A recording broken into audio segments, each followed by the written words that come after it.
everybody. Hi, guys. Welcome again to History is a Horror Show, and today we're talking about spiritualism. Woo! Specifically, Victorian spiritualism, which was fun times. Jolly time. Crazy stuff these people believed, and I can't wait to talk about it. Let's jump in. Have microphones this time that And are they're way better. Yeah. We're coming up in the world. We're doing all right. We're on the rise. So, what is spiritualism? First of all, what is the belief that when you die, that your spirit kind of remains the sentient thing that wanders around, and that it can communicate with the living? Also, there's a belief that not only are they still sentient, but they're smarter. Like they've gained some kind of wisdom on the other side. I gotcha. Not only did people want to talk to their deceased relatives, they wanted to gain some celestial knowledge or Bigger whatever. meaning. Yes. But Victorians in the U.S. and Britain especially, this became like a personality trait. It became Very much so of like who they were. Yeah, like the Twilight books came out. Yes. Everyone was like, I'm a vampire. Oh, you know? yeah. That's kind of how it was. They were just like, this is what we do now. Yes. And there were like hundreds of thousands of spiritualists. It was like a hardcore religion. And I think it still is today, but not this. This is different. This is extreme measures. This is Yeah, we've taking come a long it to way. a different level. But it makes you wonder why. Like, why were they shoving stuff up their rectums? And yeah, we'll get to that. All right, we're just jumping in. Here we go. Why were there so many con men? Why was the public so eager to just believe anything? The first reason why the Victorians probably went so hardcore for spiritualism, there's three main reasons most people think. So the first one is the Civil War, which was 1861 to 1865.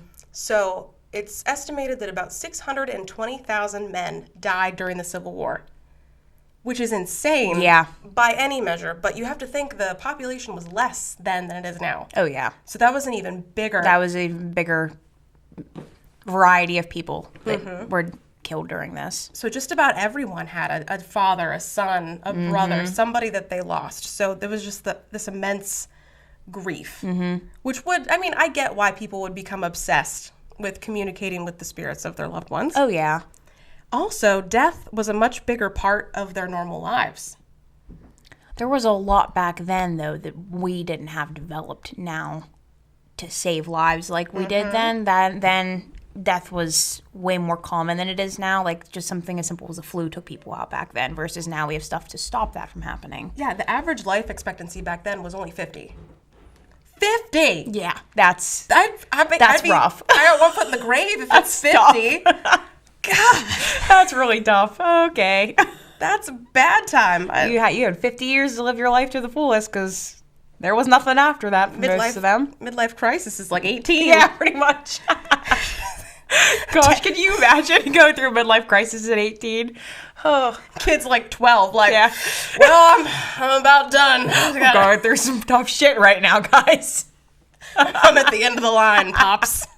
It was also normal for, oh my God, hi. Hi, Brody. Don't do that to me when I'm talking about ghosts.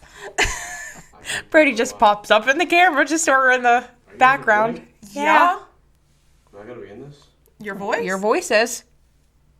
Alright, any clothes? Okay. Mom duties. Scared the shit out of me. Okay, thanks. Bye, Brody. Bye. Anyway. Oh, man. God love him. It was also normal for a mom to have like 12 kids. And the mortality rate, especially for babies, was insanely high. I've read before that childbirth back then, it was nothing like it is now. Yeah, so it was normal for a mom to have like 12 kids and then for 6 of them to not make it. So death was just like, I mean, I'm sure it still was horrible to lose a child, but it was just like, oh, well, death is... I mean, we both have kids. You know how many problems come up when you're pregnant and you deliver kids, and like I said, they didn't have what we have now. So if that happened back then, they just didn't make it, and that was the end of it. There was no solution. So. Yep. I don't know if this is 100% true. This is something I read, and you can't trust everything you see on the internet. They didn't even name the kids, usually, until their first birthday. Because of like death. Yeah, how like, big it was. I don't want to get too attached to this. That's terrible. It's like what you say to animals. Like nowadays, don't want to get too attached, kids. Like you don't know what could happen to the dog. Yeah. So They're like, little and that's, babies. So like, I don't know if that's true, but that's something that I read, that they didn't really name them until about their first birthday. Like back then that would like make sense because there were something as simple as a flu would take somebody out, a cold could take somebody out. Yeah. So it was rough, real rough. And it's another theory behind this is that so you know how like before boomers were like really doted on by their parents usually, but the generations before that, parenting was a very distant thing. Like parents weren't overly, emotional towards their kids. Helicopter parents. Yeah, it was kind of like, oh, you survived, good job, go do chores. Go do your thing now. Yeah, because I think it's because there was a lot of just emotional trauma. Mm-hmm. Like, and you were afraid to get close to these kids because if something happens. Could you imagine being a mom, being scared to get close to your kids because they could go to like. No, it explains a lot about how old timey people were. Yes. Though. Yeah. That would break me. Mm-hmm. But the last thing that probably made these people think about death so much was that funeral homes weren't really a thing until recently. Mm-hmm. So, you ever been in an old house and they have like 2 living rooms? Yeah. Around here, there's a lot of houses like that. Yes, yeah. Miranda lives in one. It has 2 living rooms. Yeah. I used to have one too. Yeah. So, but you always had like a sitting room, parlor, and then you had your family room. The parlor was mainly for like funerals and stuff. I've seen that before on the older movies and stuff. Yeah. So they would just set up, the body would stay at the home and they'd do the whole mourning process. And then they would set up the casket in the parlor. And then they would have the whole funeral. They'd cover the mirrors and the windows. And they had all these like superstitions following it. See, but I'm not against that. I honestly think that's better. Yeah. Than what we do. I know there's some funeral practices coming back into style now. Where you keep the body with you, and the whole family comes together and they mourn the body. But there. And then whenever everyone feels like they're ready, and it's you're never ready, but when you can be as ready as you can. You can't let it sit there for like a week and get gross. But what's that smell? It's Grandpa in the dining room. Grandpa's like, I just can't let go yet. Oh my gosh! It's like that one killer. I don't think it was a killer. There was somebody who kept their spouse's corpse in their house for like years. I saw that. There was this girl that murdered her husband. She kept his corpse in, they were like the storage containers in a closet. Yeah. And they were there, and she ended up passing away, and her grandson came to clean out the house, and they ended up finding the remains. I was like, what the hell is it? Like, this lady's just going to Walmart, getting groceries, and coming home, opening the door. Yep, still there. Like... Just have a dead corpse in your closet. Yeah. Oh, God. Together forever, honey. Yeah. But yeah, I've heard a couple cases of that where they like just hold on to the body. But that's a tangent. That's not what we're talking about. No. Sorry. So like, people think funeral homes are creepy. Like, could you imagine if you came down for breakfast a week later and you're like, that's where Grandpa was. Yeah. And he was dead. Yeah. Like, death was just a more intimate part of our lives back then, and we thought about it more. And I think that much trauma, they might have been more numb to it on the outside, but I feel like subconsciously that much trauma kind of adds up over time. They had to do something in order to help them cope. Exactly. I feel like, in a way. Yeah. So this kind of really worked, especially after the Civil War and all of this extra death on top of what they normally had. You're surrounded by death on a constant basis. You need a way to cope, and this was their solution to it, basically. Yeah. The second thing that people think really fed into spiritualism was the Industrial Revolution. So in 1800, 94% of the U.S. lived in rural communities.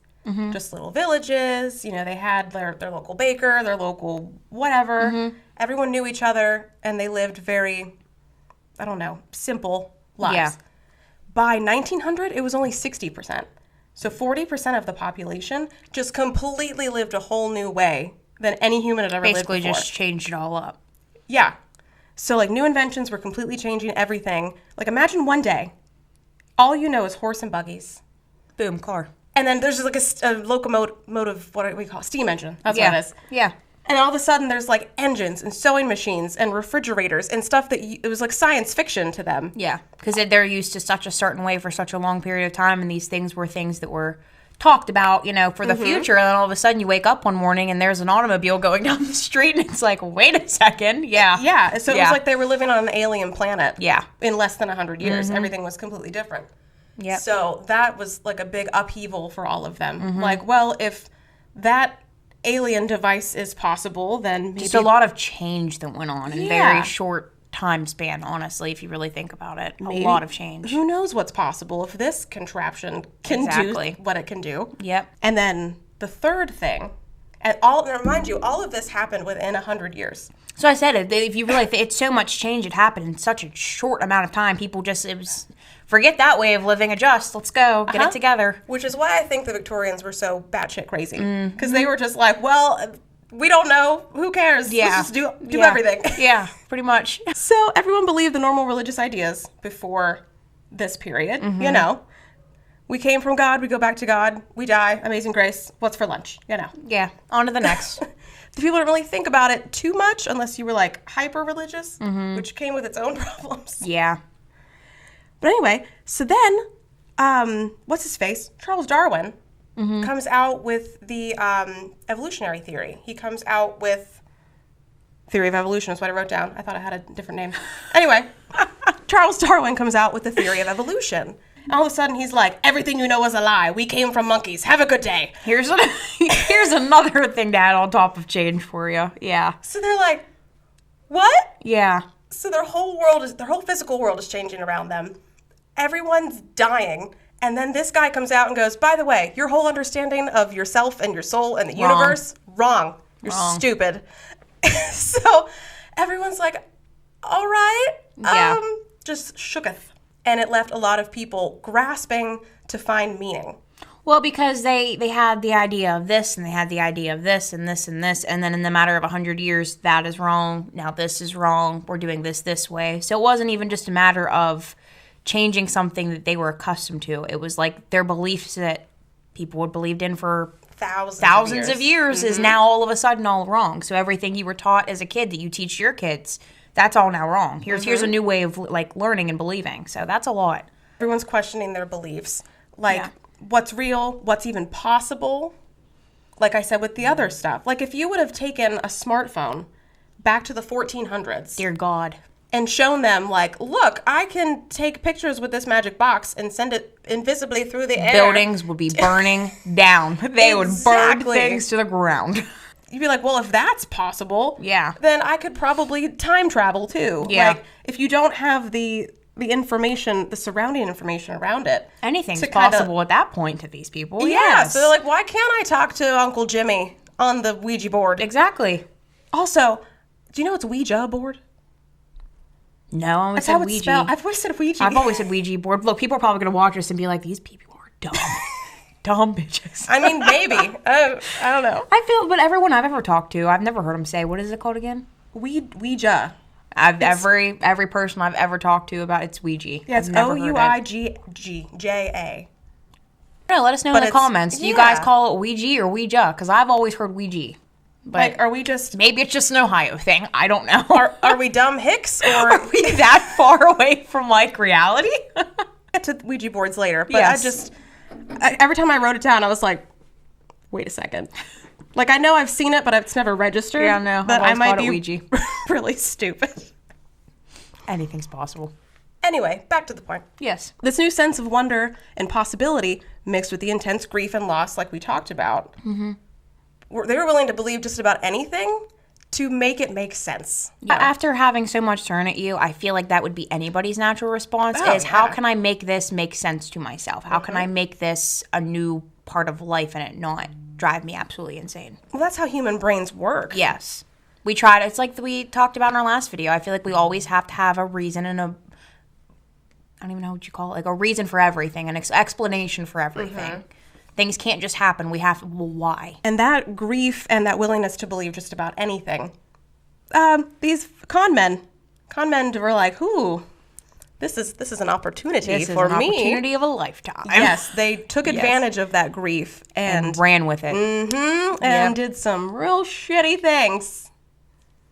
So them taking advantage of these people's grief and the unsteadiness in what they believe resulted in some super weird stuff. But we'll talk about all that weird stuff in a minute. First, we have to talk about the catalyst that really kicked all this off, got this party rolling. Yes. That would be the Fox sisters. You ever heard of the Fox sisters? I have, yes. It's a doozy of a story. It is, yeah. All right, so the Fox family lived in Hydesville, New York. Now, Mama Fox's family already had kind of a reputation for being kind of like ooga booga, like supernatural. She was believed to have the gift of foresight. So supposedly, she predicted the future. Okay. And it came true, which, okay. How much of that's real? And in 1848, the two youngest sisters, there were 7 kids, the two youngest, Maggie and Kate, go to their mom, and they're like, Mom, we've been hearing all these weird noises. We don't know what's going on. We're kind of scared. Can you come check it out? Mom comes in, and then they hear all these knocks and rappings, is what they called them. So just Like real faint. like real faint, whatever. And the mom was kind of like, she was super into all this stuff and would Yes. believe it. So she was just like, oh, okay, let's speak to the ghost. Yes, children. Everybody grab the Ouija boards. So she's like, oh, well, yes, ghost, what do you want to tell me? And so she's asking it questions. And she's like, 2 knocks for yes. And then you'd hear it. And she was like, it's true. My daughters are prodigies. So and then she brings the neighbor over, and she's like, what is the neighbor's name? And then they go through like the whole alphabet and shit. And it would tell the name, and it would tell how old she was. And they were like, oh, this ghost is real. Yeah. Oh, this poor mom. Anyway. So they're like, oh, no. And so they start bringing other people in and being like, let's test this out. What do you think? And then, of course, back then, all people had to do was not die of tuberculosis and gossip. So Pretty much. That was their hobbies. yeah. So word got around. Everyone's like, ooh, this is interesting. Yeah, it's better than tending my field or whatever we were doing. So everyone's like coming over and trying to talk to the ghost. And it gets really out of hand for the girls. People start coming to the house and kind of like harassing them almost. And it becomes like this spectacle where these girls have to start performing for all these random people, right? And they're really young at this point. They're like early teens, maybe. Where you're at the age where we all go through it. You want attention at that age from your It's- parents. Like, it's yes. it's a natural thing. So they're getting all of this attention, and everyone's saying like, oh, you're like, you have this gift and this whatever. It's great. So they're feeding into this. Egos are just building. Yep. So immediately, everyone is like, oh, yes, there are ghosts in the house. You can speak to them. This is fantastic. Oh, God. And then they're like, oh, yeah, it's totally ghosts. Absolutely, 100%. Yeah. We can speak to them. And one of the ghosts is a peddler who was murdered. Right here. Just gotta step it up and watch. Yeah, they just like, Keep them. They gotta keep pulling them in. gotta keep the attention. They're like, yeah, he was buried right in our cellar, and his name was Charles Rossum. And everyone's like, ooh, we love a good murdered ghost. Tell us more. Gotta keep filling them in. Gotta keep drawing them closer. So then these people decide to investigate the cellar. They're like, oh, well, we have to find this peddler. Let's see if you're telling the truth, ladies. And then they found hair and bone fragments.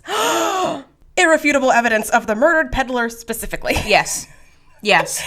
Because they found, what was it? Hair and bone fragments. It was a peddler. There was no way it was anybody else. Not the fact that people have been dying on this land for thousands of years. It's a peddler. Hair, bones, peddler. Goes together specifically. perfectly. Your story is true because we found what every human on Earth has. Hair and bone fragments. So it's the peddler.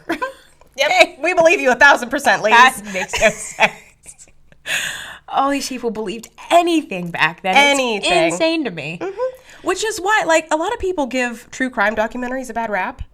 Yes. Have you seen these people that are like, it's inconsiderate of the families and it's horrible and these people shouldn't do this? Well, I believe it should be done with tact. There's a way to do it. Some Yes. people do it and it is really disrespectful. Yes. But do you know how gullible people were Oh, before? yeah. Like, you hear stories from the 70s and they're like, I was hitchhiking and he told me to get in his van. He had candy and I did. Yeah. Because everyone believed everything. It wasn't hard to. Yeah. And like now we sit there and if a guy asks me to get in a car, I'm gonna be like, no. I'm going through every murder documentary I've ever watched. Yeah. And I'm like, I'm not falling for that. No. I've seen this before. But there's so much information out there now, and people speak about this stuff, and it helps you understand, and you don't fall for this. It's not a lot of people fall for this stuff anymore. Yeah, so I understand why some people are uncomfortable with murder mystery, and not murder mystery, but like the podcast. And Yeah. that, yeah. And it does suck. But like if I'm murdered by some random person tricking people, tell everybody. Tell everybody just yes. that That way no it one else falls doesn't for it. happen. Yes. And there are a lot of them do documentaries. That is the reason. I watch one where she'll talk about it, and she'll talk about cases still aren't solved. And I like it because it's girls that are abducted around like my age, and it's stuff that like what's that one thing that's big around the zip ties around the car doors and stuff. Like if I see that, I would post that because I want other females being aware of that in their surroundings, because human trafficking is a big thing around here. Yeah, as it so is everywhere. a lot of people don't want to talk about the dark stuff or the stuff that makes us uncomfortable, but the more that we know, the safer we can keep ourselves. Yes, 100%. So like I said, if I get brutally murdered, make a movie. I don't care. That's Just fine. Tell people so that no one else falls for Just their make sure shenanigans. Beyonce plays my part. Oh, okay. Just write that down. Beyonce Take note is Abby. now. Okay. Yes. I don't know who I would want to play me if I were murdered and they made a movie. I don't know. Yeah. I really like Aubrey Plaza, but I'm not as pretty as she is, so. I'm not as pretty as Beyonce is. I'm not as pretty as Beyonce is. I just love Beyonce. Artistic license, Yes. that's fine. I don't know. I've thought about it a million times. Beyonce has played, or Halle Berry. Love Halle Berry. Halle Berry, oh, that's a good fit. I like yes. that. And she's good in like the crime movies. Do you know who I think you look a lot like? Who? Doja Cat. I get that all the time. People tell me I look like Mariah Carey. That's the one I get all the time. I could see it though. So this story going around about the peddler and the girl's ability to talk to ghosts, it kind of turns their house into this circus. And like how paparazzi, like when someone's famous, they can't go anywhere without everybody hounding them. They can't even go to the grocery store without getting hounded by all these crazy people who don't know what personal space is. I say all the time, I would hate to be famous. Yeah. I would hate it.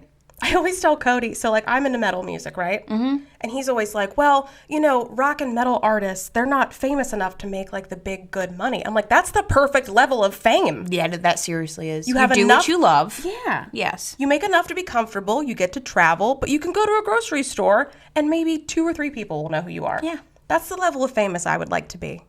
Enough to where every now and again someone's like, oh my God, I love you. And it's like, oh, I can have that little like, thank you. that little ego boost, like, oh, okay.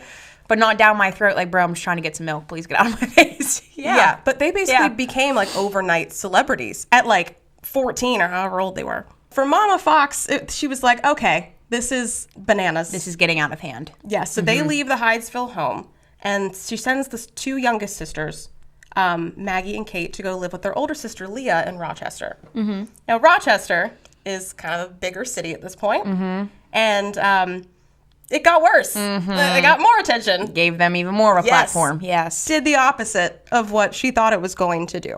So Maggie and Kate keep having spooky stuff happen to them, and everyone is convinced that it's them, not the house, because they're in Rochester now. Mm-hmm. They're not in the Hydesville house. So you guys are like spiritual conduits. Mm-hmm. Y'all, that makes you even cooler. Ah. Here we go. Family friends named the Posts. They kind of catch wind of this, and they're super into magnetism and mesmerism, which, fun fact, you know the word mesmerize? It comes from this time period. And it's actually because this guy named Franz Mesmer,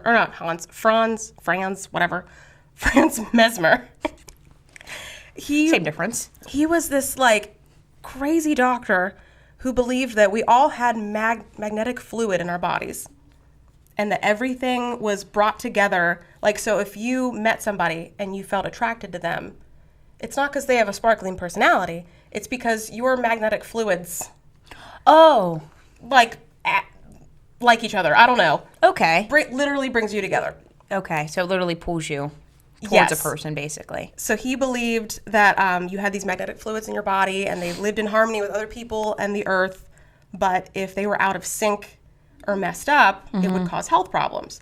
So he had this basically religion, but he called it a medical ideology, where he would wave his hands over you and put you into like a hypnotic state and readjust your fluids. See what I'm saying? How there has to be an explanation for everything. It can't just be you're attracted to somebody. No. You have magnetic fluid running through you that draws you into somebody. Yeah.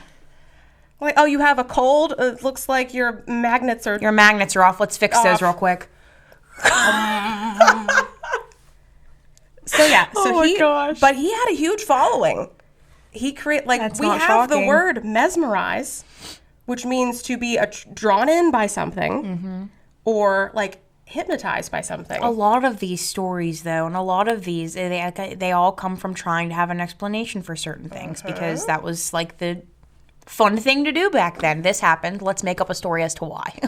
Let's figure something out that makes sense, that makes this make sense. What else are you gonna do? Yeah. This is why people always give everyone shit about being on their phones all the time. I think it's a good thing. When we get bored, bad things happen. Exactly. When we get bored, we make up stories that have no context, make sense, not one bit. We start cults. Yes. We We burn crap down. Yes. We burn people. We need to be distracted. It's a good thing. Yeah. Keep on them toes. People. Keep watching your dance I just videos. said keep and those stuff. hoes. Keep For some people, that's what they do on their phone. I mean, if that's what you want to do too, that's fine. Off my side track, these people were really into that, magnetism, mesmerism. So they were a little funny. Most of them were.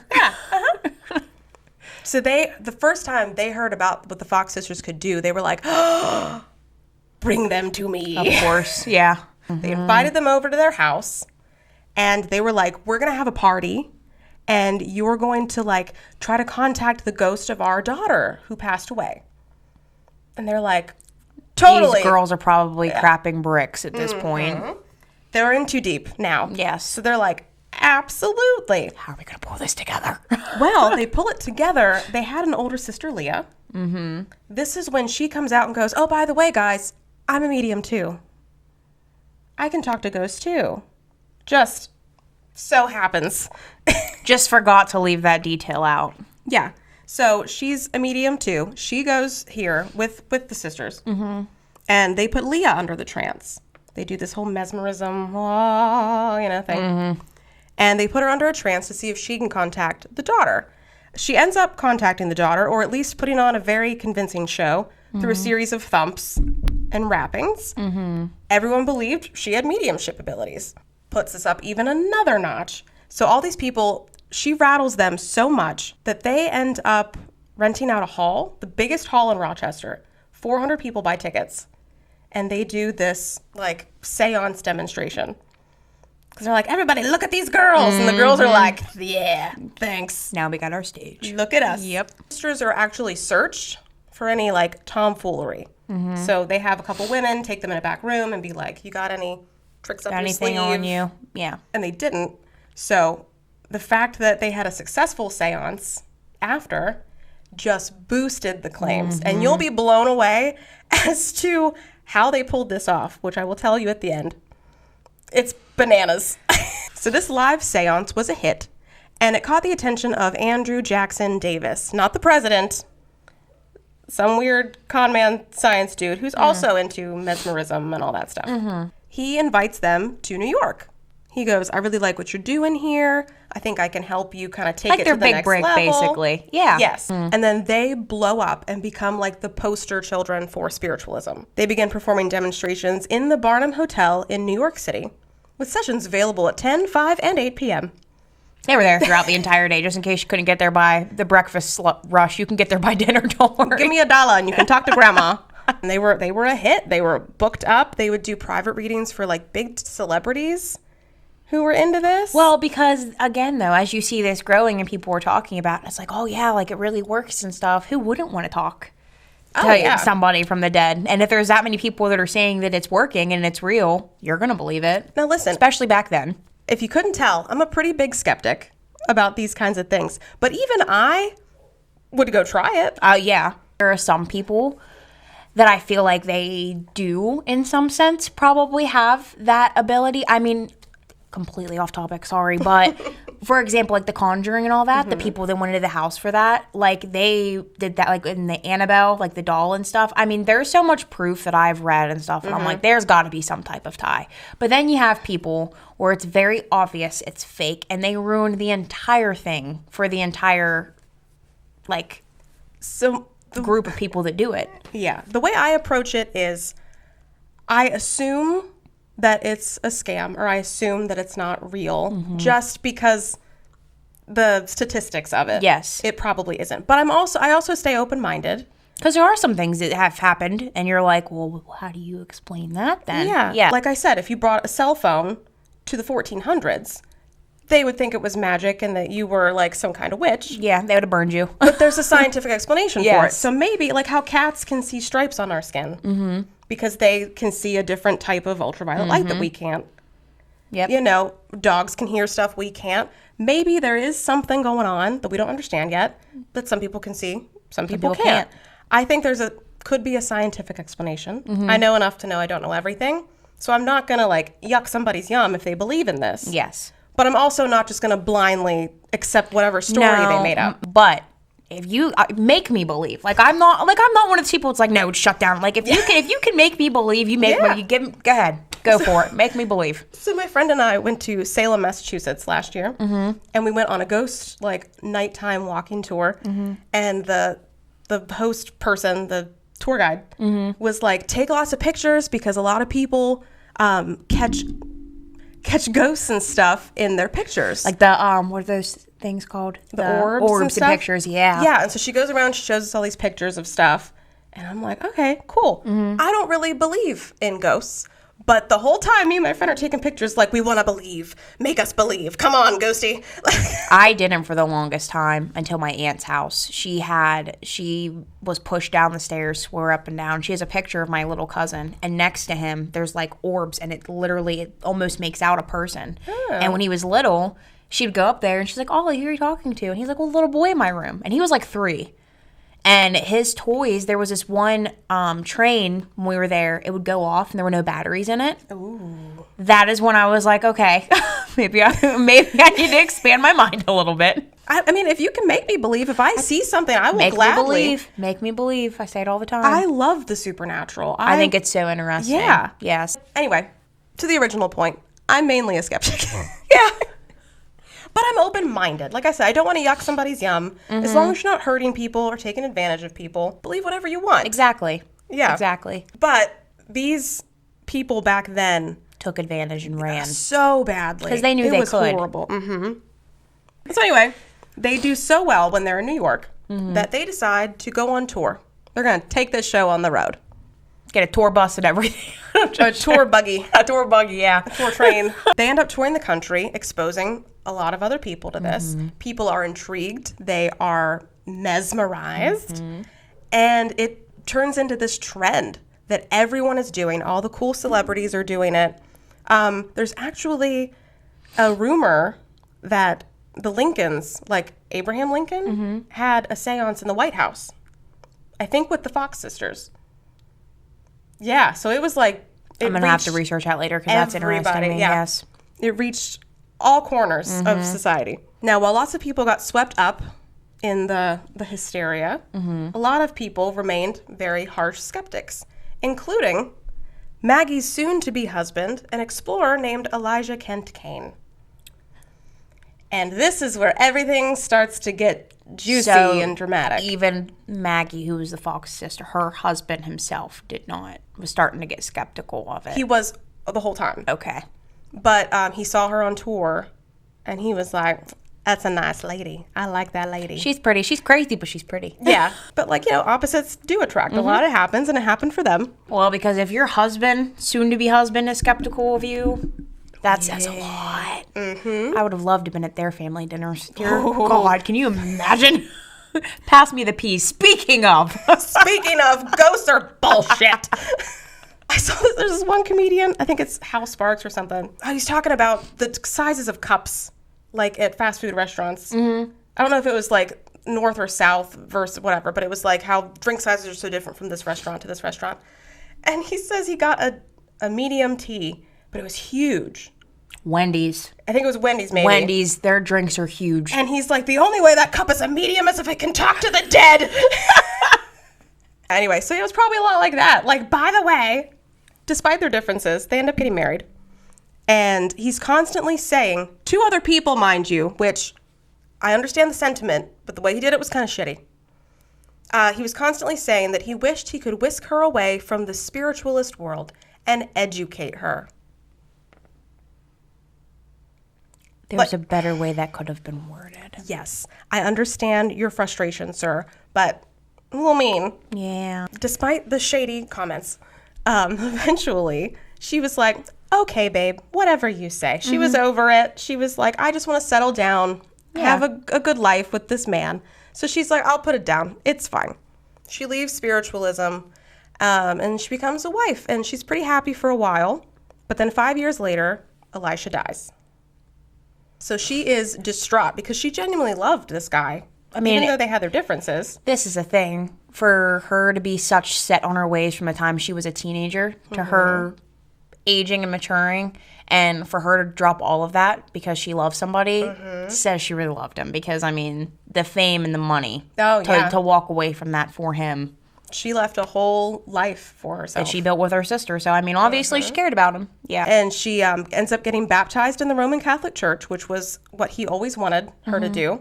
So, like, in his memory. Oh, that's so sweet. Yeah. She ends up renouncing spiritualism after that. Because she gave it up. Because of him. She didn't want to desecrate his memory by continuing to do these things. His family hated her because she was a spiritualist and they thought she was this horrible person. And we love that. Yeah, families are great. So they actually denied her any part of his estate. They did not recognize her as his widow. The woman who gave up her entire life. That still wasn't enough. That still wasn't enough. Got it. No, not for their precious baby boy. No, apparently not. That's so terrible, though. Like, she gave up everything. Like I said, like she and her sister started this when they were, I mean, it was literally a lifestyle to her, and she was willing to give that up for him, and that still apparently was not enough, so that added insult to injury, obviously. Yeah. And she ended up spiraling into alcoholism and poverty because she left her career. She didn't, and then he passed away, and didn't give her anything. His family pushed her to the outside, so that was the end of that. So that was a bad time. And then Leah quit doing seances for a while after marrying her third and very wealthy husband, who was also a spiritualist. So she was out there doing her thing. Mm-hmm. But Kate kept on trucking. She kept doing seances, she kept doing readings, and she started up in the game. She started coming up with new ways to do it, new acts, new setups. She had different methods where she would speak and write 2 different messages at the same time. So she would be writing with his hand while saying, little Billy Bob wants me to tell you. Had to find new, whatever things to draw people in, keep them interested, basically. New shticks, new things. So she was constantly reinventing what she was doing. She was doing all right. Mm-hmm. She wasn't just doing the old, wrappings anymore. Yeah. I missed the part of the wall I was going for. It's okay. We knew what you were doing. It's okay. She travels to England because, like I said, the English were also very into crazy this. For spiritualism at the time. So she's like, that's a new market I can tap into. Let's get over there. She ends up meeting a lawyer and fellow spiritualist, Henry Dietrich. She marries him. Same thing with her sister. They're married. They're fine. She kind of quits doing the spiritualist thing so much. And then he passes away. Dang. Because like we said, back then, death was normal. Yeah. And it happened a lot more than it does you couldn't today. get close to your kids or your husband. They could be gone within a couple of years or a couple of days. That's terrible. Yeah, so they both became widows, fairly young. And she does the same thing her sister does. She turns to alcohol, and her life kind of starts to spiral after this, which I get it. Yeah, I mean, yeah. And then Leah comes in and starts making things messy. She accuses Kate of being an unfit mother and takes her kids. the girls are fighting. Nothing like kicking them while they're freaking down, am I right? Yeah. Jeez. Instead of like saying, hey, you can live with me, I'll help you out. You're my sister, let's come together. No, you're sad your husband died, let's kick it up a notch and also take your kids. Like, what? Yeah, so she comes in while she's down and out, and maybe she wasn't doing a great job. I mean, alcoholism and parenting don't mix very well. But for you to give up your entire way of life for somebody you love, because essentially she did the same thing. She gave it up because she wanted to be a mom, she wanted to be a wife, and then all of that come crashing down. Yep, It so happens. Leah kicks her while she's down, has the kids taken off of her. That makes her spiral even more. Sister of the Year award. Yeah, right? So Maggie, who has no idea that Leah and Kate are fighting, she doesn't know any of this is happening. She actually, from her spiral, just has had enough, can't take it anymore. She does an interview with the New York Herald, and she says spiritualism is a curse. Yeah, they just... Flipped it completely. Point A to point B. It's a curse and a trap, no matter what form it comes in. Her sisters don't know this is happening. She just goes straight to the newspaper and just blows this whole thing wide open. October 1st, 1888, Maggie takes it one step further. Not only is she like down in spiritualism in newspaper interviews, she actually goes on stage at New York's Academy of Music in front of a crowd of other spiritualists. They think she's going to do her thing. Yeah, because she's like well known. Yeah, they're like, oh, she's back. the original. She's back. Yeah. She's better than ever. Yeah. It's gonna be great. No, she doesn't. She doesn't do that. She takes everyone by surprise, and she blows the lid off the entire operation. She tells everyone, "We faked everything. Here's how we did it. This is all a hoax. Go home." Probably sitting there like, you can't get this at home, guys. Like, holy crap. So everyone's just like, what do we do? So she reveals that the whole thing started as a way to scare their mom. It was a prank. And it ended up becoming this Worldwide entire movement. Yes. They're- I mean, Yeah. it was smart. Like, Their mom was incredibly superstitious. And I believe the first time they did the prank, it was on like April Fool's Eve or whatever. So they were playing an April Fool's joke, like on their mom, but it happened to rattle her up. But then she started bringing the neighbors over, and it just spiraled out of control. well, they probably thought, well, now we have to keep this going. Like, now everybody believes. Yeah.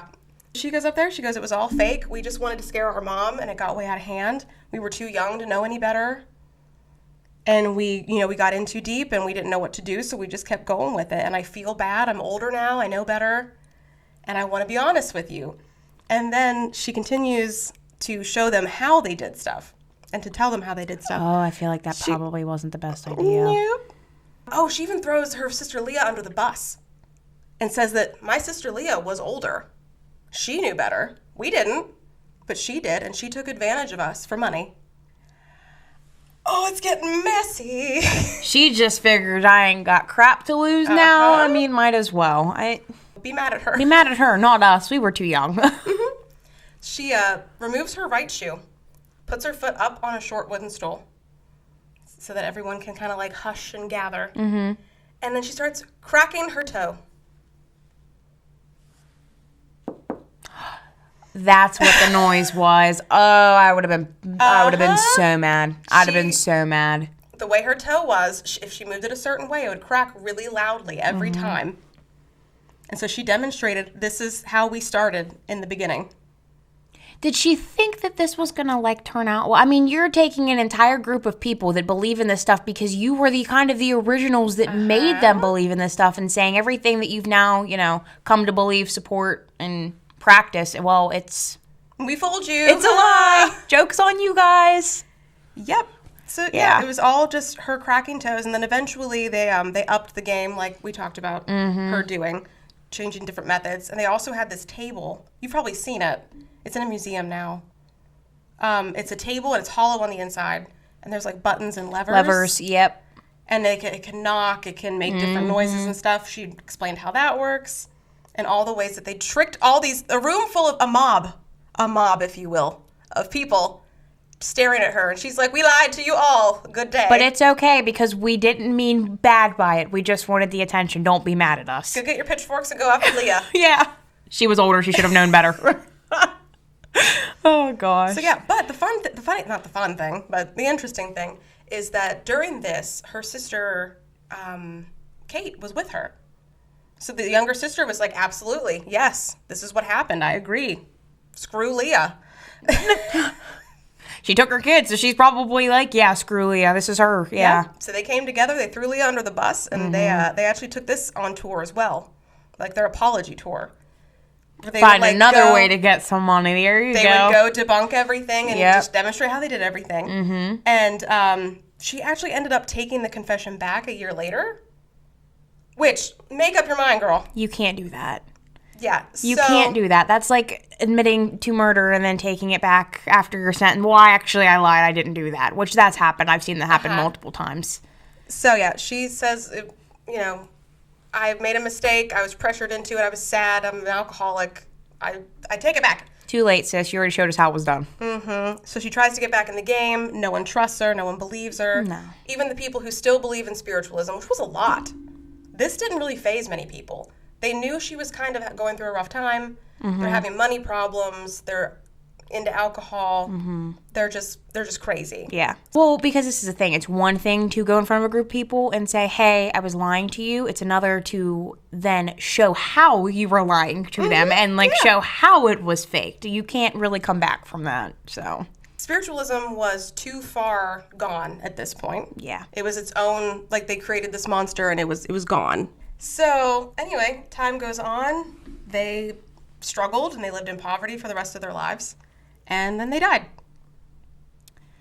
They lived a terrible life. Yeah. So anyway, that's how all of this mess started that kind of helped people believe in the next things we'll talk about. It's the foundation of the crazy. Yes. The building blocks. Yeah. So we talked about Ouija boards a little bit ago. Yes. I'm going to give you a little backstory on those. They were invented as a board game. Oh. In the Victorian era, not that long ago. So versions of the talking board go back as far as 1100 CE. Mm-hmm. Especially in I think China is one place. Mm-hmm. But the actual the setup that we know was made around this time period. Mm-hmm. It was invented in 1890 by Charles Kennard, who is a gem. Kennard was a sketchy businessman, and in 1886, his fertilizer business wasn't doing so great.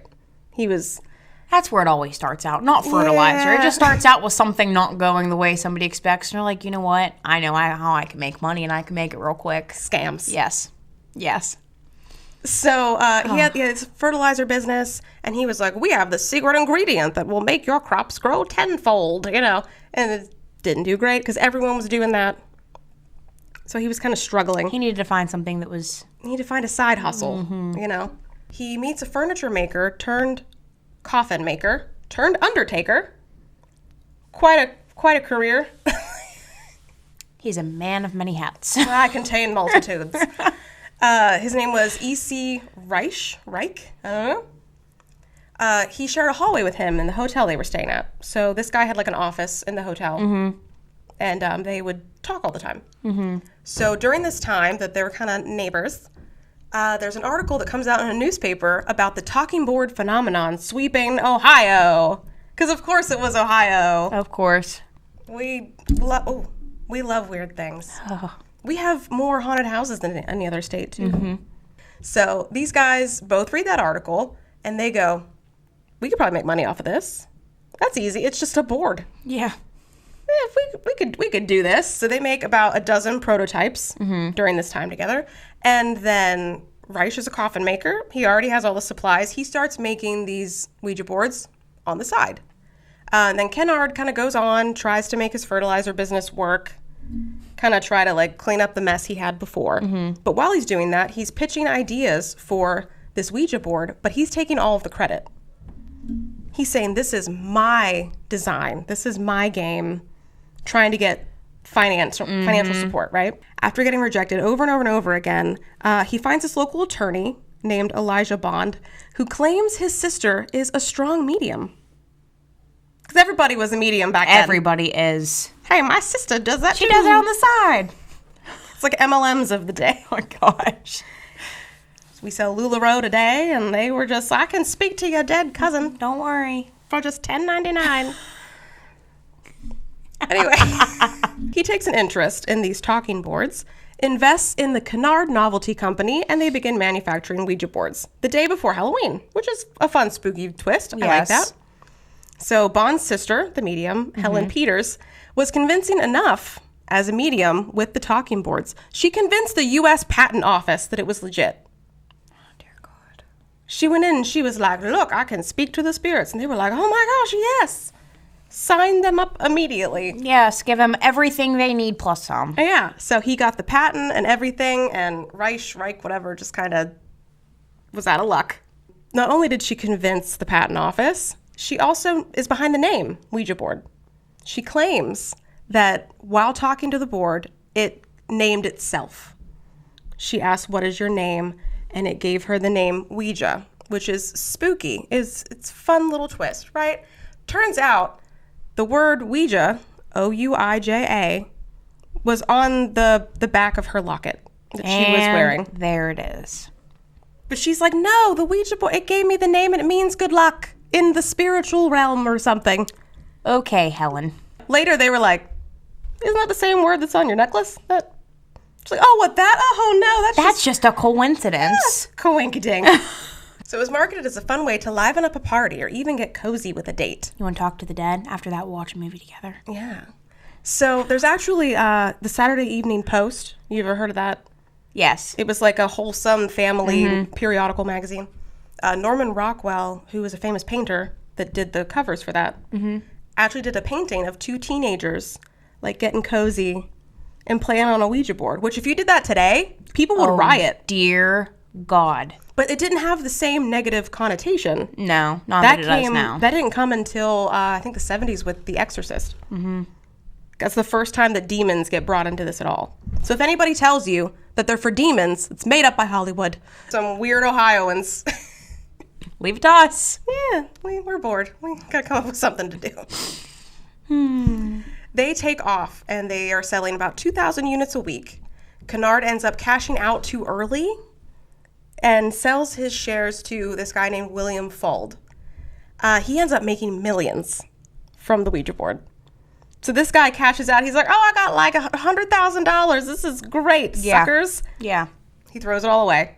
William Fuld ends up making millions, but only after he cuts his brother out of the business. So more shady sibling shit. Crap, dude. Yes. More undercutting siblings. They have no respect back then. No, go for the jugular, man. Yeah. You're my brother? That sucks.